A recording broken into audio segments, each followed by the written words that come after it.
간단히 제 소개를 좀 드리면 너무 순수하게 영어가 좋아서 전공을 영문과로 갔다가 지금 많이 후회를 하고 있는데 사실 저가 학교 다닐 때 그러니까 생활비랑 학비를 제가 스스로 벌어야 되는 상황이 생겨서 어떻게 하다 보니까 학원 일을 시작을 하게 됐어요. 근데 그게 벌써 15년이 넘었더라고요. 어떻게 빨리 탈출하고 싶었는데 하다 보니까 이게 제 본업이 돼버려서 학생들을 가르치고 있고요.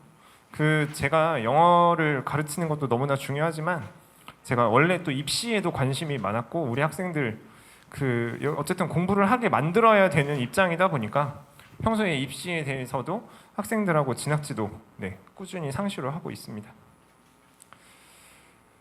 자, 먼저 현재 상황에 대해서 좀 말씀을 드려야 될 것 같은데 여기 지금 계시는 분들 대부분 중학생 학부모님들이시라고 알고 있습니다. 근데 현재 지금 입시 상황이 너무나 변화가 크죠.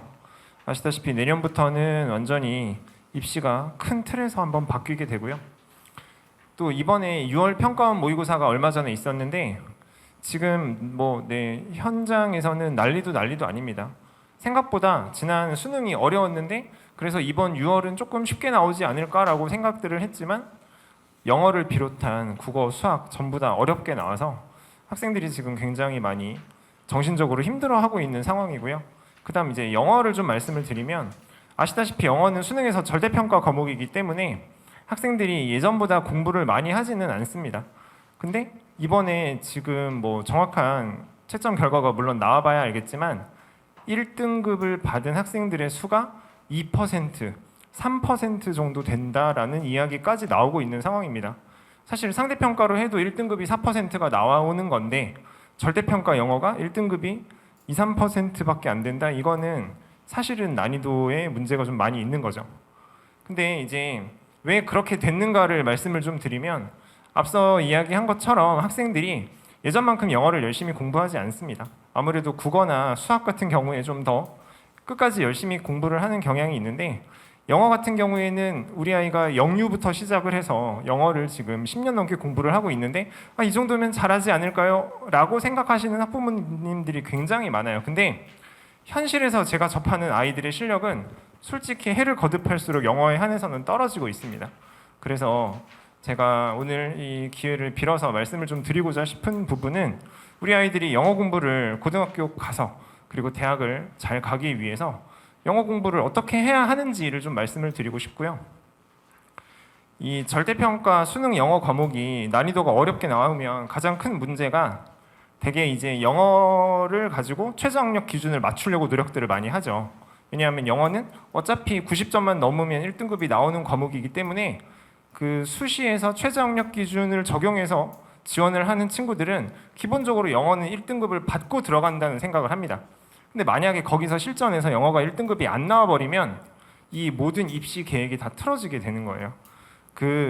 정확한 통계는 매해 달라지기는 하지만 대체로 현역 학생들이 수시에 진학을 해서 최저 학력 기준을 맞추지 못해서 탈락하는 경우가 50% 정도 된다고 이야기를 하거든요. 그러니까 수시를 10명이 쓰면 5명은 최저 때문에 떨어지는 거예요. 근데 거기서 영어가 원래는 효자 과목이라고 불렸던 그 영어가 생각보다 어렵게 나오는 상황이 생기면서 고춧가루를 뿌릴 수 있는 그런 지금 조건이 생기게 된 겁니다. 제가 이런 기회 있을 때마다 말씀드리는 건 저는 학교 다닐 때 이제 광고 홍보학도 공부를 좀 했었어서 마케팅 이런 걸 조금 아는데 제가 제일 싫어하는 게 공포 조작 마케팅이거든요. 근데 이게 제가 영어 선생이고 영어가 어렵게 나옵니다. 여러분 공포심을 가지셔야 됩니다라고 말씀드리는 게 결코 아니다라는 점 강조 좀 드릴게요. 근데 일단 이 인근 학교 영어 시험들이 대체로 어떻게 나오는지 좀 간략히 말씀을 드리면 아무래도 기본적으로 영어에 대한 실력이 좀 높은 학생들이 많이 몰려 있다 보니까 근데 학교에서는 이거를 변별력을 줘야 되잖아요. 그래서 그냥 아이들에게 이제 제시되는 시험 범위 내에 있는 문장을 그대로 시험에 내는 게 아니라 변형을 하는 경우들이 많이 있습니다. 물론 학교마다 그런 변형의 정도에는 차이가 좀 있지만 변형 수준이 타 지역 대비 좀 높은 편이라고 말씀을 드릴 수 있고요. 어휘 같은 경우에는 고등학교 1학년 시험이라고 해도 실제 반영되는 어휘 수준은 고등학교 3학년 수준까지 봐주셔야 됩니다. 그래서 1학년 시험인데도 고등학교 3학년. 그래서 지금 중학생들 되게 많이 외우는 그 단어 책들이 있어요. 근데 어느 정도 수준인지에 대해서는 약간 더 상향을 해서 공부시킬 필요가 있다는 말씀을 좀 드리고요. 어법 문항 비중 높습니다. 이게 뭐 학교마다 역시 다르기는 하지만 보통 20에서 30% 이렇게 되거든요. 근데 아시다시피 20에서 30%가 어법 문제라고 하면 이게 결코 적은 비중이 아닙니다. 그리고 여기서 변별력이 발생을 하는 거기 때문에 어법 제가 뒤에서 좀 더 강조 드리도록 할 거고요. 서술형 같은 경우에는 이제 문장 완성 서술형이 있는데 역시나 학교마다 편차가 좀 있기는 하지만 이게 단순히 단어를 학생들에게 주고 이거를 순서를 배열을 해서 문장을 완성해라라는 그런 식의 난이도가 맞기는 하지만 그 중에 일부 어휘에 대해서는 학생들에게 변형을 요구하는 문제로 출제를 하고 있습니다. 예를 들어 특정 단어의 동사형을 준 다음에 실제 적용할 때는 명사형을 써야 한다든지 내지는 뭐 동사를 주고 여기다가 동명사를 써야 할지 투부정사를 써야 할지는 그건 학생이 직접 판단하게끔 하는 그런 식으로 이제 변별력을 주고 있는 거죠. 그러니까 순전히 이렇게 단어만 나열해가지고 문장 완성을 하는 서술형은 요즘은 조금 덜 나오는 추세입니다. 그 다음에 역시나 외부 지문 말씀 안 드릴 수가 없는데 이것도 이제 고등학교 1학년 시험이라고 해도 실제 외부 지문에 대해서 먼저 말씀을 좀 드리면 학교에서 시험 범위로 공지하지 않은 지문이 시험에 실제로 출제가 되게 되는 거죠.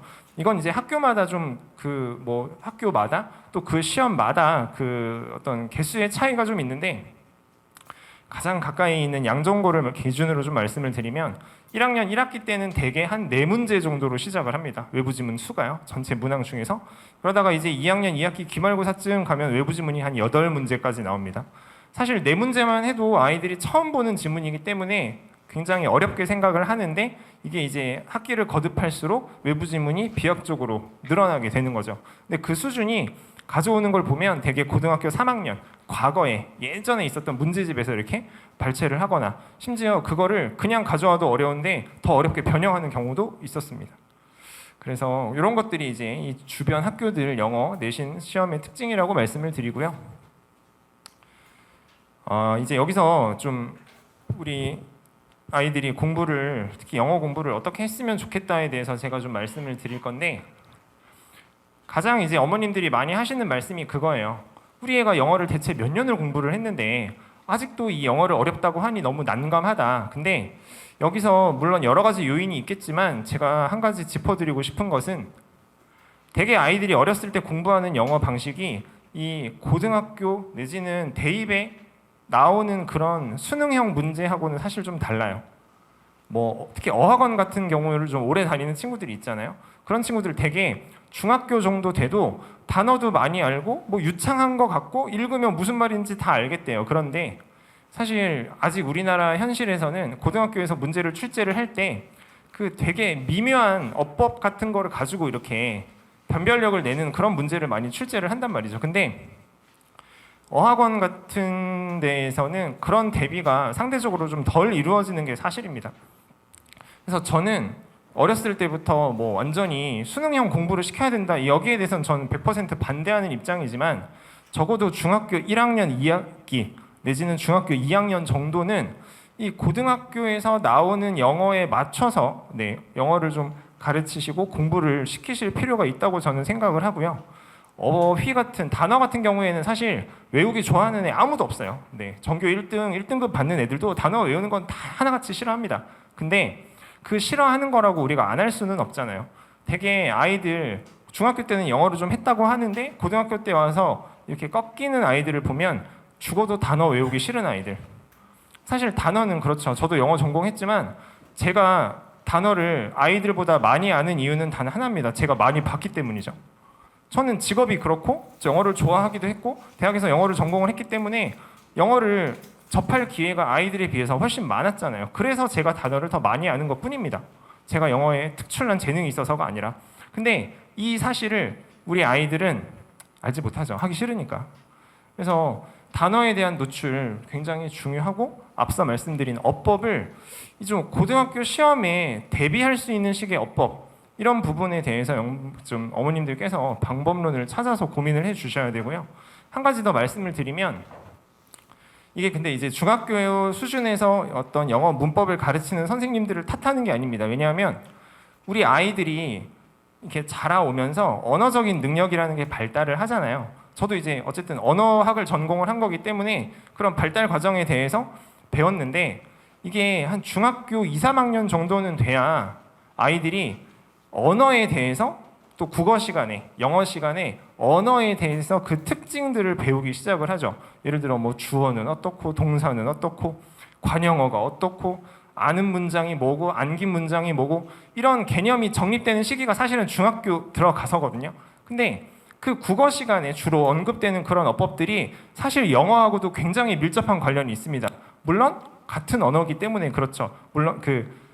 물론 언어의 특징은 다르지만 어차피 언어라는 카테고리 안에서는 공통분모가 굉장히 많을 수밖에 없어요. 그런데 초등학교, 중학교 갓 들어간 아이들한테 언어적인 개념을 가지고 아이들한테 영어를 납득시키려고 그러면 아이들이 알아듣지도 못해요. 근데 중학교 2학년, 3학년쯤 되면 어쨌든 국어 시간에 배운 어법들도 있고 이거를 영어랑 붙여주는 과정이 필요한 겁니다. 그래서 이제 국어 공부랑 영어 공부가 사실은 별개가 아니죠. 같은 언어이기 때문에 특히 문법에 대해서만큼은요. 근데 지금 이제 저도 일선에서 고등학생들을 많이 가르치다 보면 우리 중학생 아이들이 그 중학교 때 배웠던 영어를 가지고 고등학교 때 연착륙을 하는 그 과정에서 많이 꺾이는 경우들이 있습니다. 아까 말씀드렸던 뭐 단어가 외우기 싫고 그다음에 분명히 어법을 내가 배웠는데 이게 더 문장이 길어지고 글이 길어지고 내용이 복잡해지니까 적용이 안 되는 거예요. 그건 그 언어라는 거에 대한 근본적인 이해가 이 영어와 잘 연결이 되지 않는 부분이 분명히 있다고 말씀을 드리고요. 그런 부분에 대해서도 고민을 같이 해봐 주시면 아이들이 고등학교 가서도 영어 공부를 조금 더 수월하게 할 수 있는 방법이 분명히 있다고 저는 말씀을 드립니다. 그리고 사실 영어는 아시지만 꼼꼼한 아이들이 잘해요. 이게 왜 동양의 사고, 뭐 서양의 사고 이런 이야기를 할 때 서양의 사고와 서양의 언어 이런 것들은 그 작은 단위들이 모여서 전체의 모듈 그리고 문장을 이루는 그 어떤 체계성 그런 수직적인 관계 안에서 문장을 이해를 하고 분석을 하고 그리고 문법을 풀고 해야 되는데 우리나라 말은 약간 좀 이렇게 둥글게 전반적으로 이렇게 이해를 하는 식의 표현들이 많다 보니까 그런 분석적인 관점을 영어에 적용하지 못하면 사실 내신 시험에서는 마이너스가 많죠. 그래서 이게 아이들이 기본적으로 가진 성향을 무시하지 못하거든요. 우리 아이가 좀 덜렁댄다. 그런 친구들은 조금 더 유의 깊게 영어에 대해서 이 아이가 어떻게 고등학교 가서 잘할 수 있는지를 고민을 해봐 주셔야 되고요. 결국은 꼼꼼하지 못해서 나중에 잔실수, 그 다음에 아는데 틀렸어요. 실수했어요. 이런 이야기들이 나오는 겁니다. 뭐 모든 과목이 그렇다고 말씀드릴 수도 있겠지만 어쨌든 영어라는 건 굉장히 저는 영어를 레고의 비유를 많이 해요. 레고 블럭 작은 거 쌓고 하다 보면 한 덩어리 되고 그런 여러 덩어리가 모여서 전체 결과물이 나오잖아요. 근데 이 한 블럭 하나하나에서부터 지켜봐야 전체 구조를 더 분석적으로 이해를 하고 우리가 이게 지금 모국어가 아니잖아요. 외국어를 배우는 입장에서는 그런 과정이 불가피한데 외국어를 모국어처럼 풀려고 하니까 문제가 생기는 겁니다. 저는 그렇게 생각을 하고요. 그리고 이제 마지막으로 이 페이지에서 강조드리고 싶은 건 우리 아이들이 입시에 대해서 아직 너무 모르죠. 특히나 요즘같이 입시가 많이 바뀌고 있는 상황에서는 아이들에게 그런 거를 기대하기도 어렵지만 이 고등학교를 본격적으로 가기 전에 입시라는 게 어떤 방향으로 흘러가고 아이가 고등학교에 진학을 해서 어떤 것들을 주의 깊게 해야 하는지 저는 하다못해 동아리 같은 것도 강조를 해요. 제발 배드민턴부 들어가지 마라. 바리스타부 이런 거 좀 하지 마라. 그게 네 인생에 도움이 안 된다. 이런 이야기부터 학교에서 선생님이랑 잘 지내라. 아무리 성적이 좋고 선생님들이 다 예뻐해도요. 단 한 과목에서 선생님이 세특을 한 줄로 적어주면 그 친구는 수시 못 씁니다. 근데 그런 일이 현실에서 벌어지는 거예요.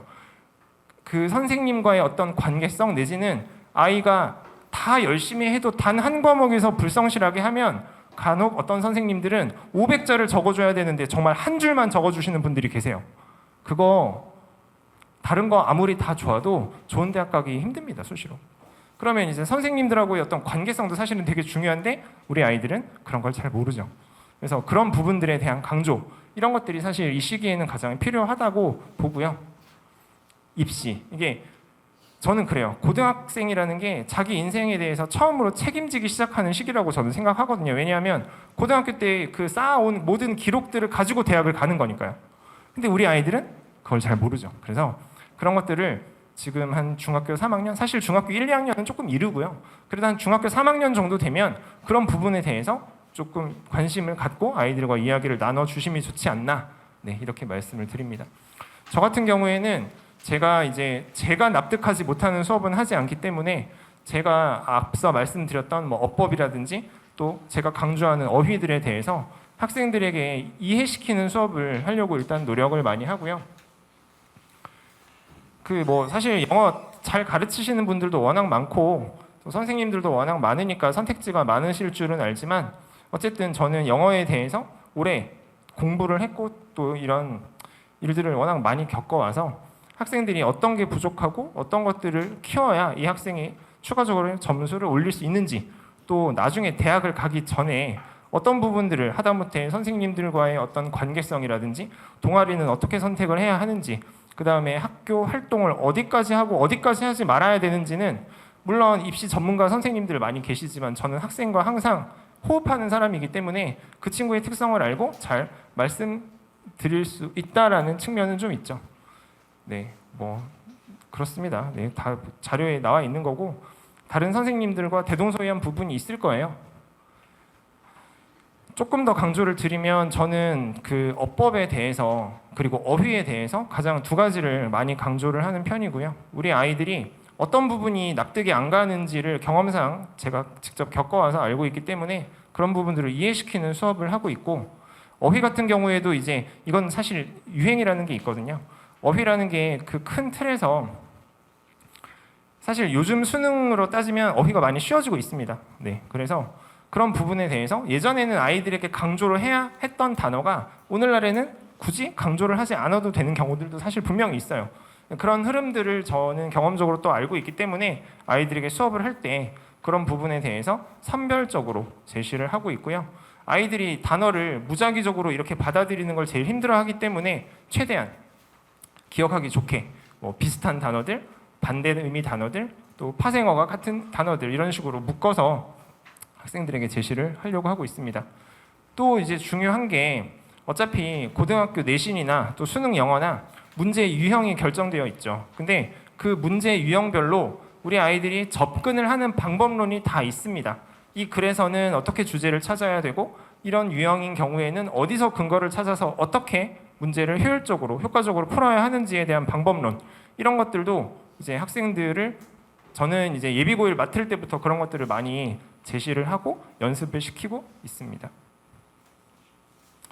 양전고, 네, 시험은 아주 많이 어렵지는 않습니다. 근데 양전고 같은 경우에는 그냥 어느 정도의 기본기가 있고 영어를 좀 열심히 하는 친구들이라면 좋은 성적 받을 수 있고요. 그 다음에 한가람고는 외워서는 안 됩니다. 네, 외운 게 그대로 나오지 않아요. 시험이 너무 어려워서, 또 요즘 사실 올해 들어서 약간 쉬워지고 있는 경향은 있습니다. 근데 이것도 기말고사 2학기 가봐야 아는 거여서 이전까지는 학생들이 어떤 실력 대비 시험이 좀 어렵게 나왔던 측면은 있어요. 근데 이번 중간고사에서부터 그 패턴이 살짝 바뀌고 있습니다. 이건 조금 더 지켜봐야 될 것 같고요.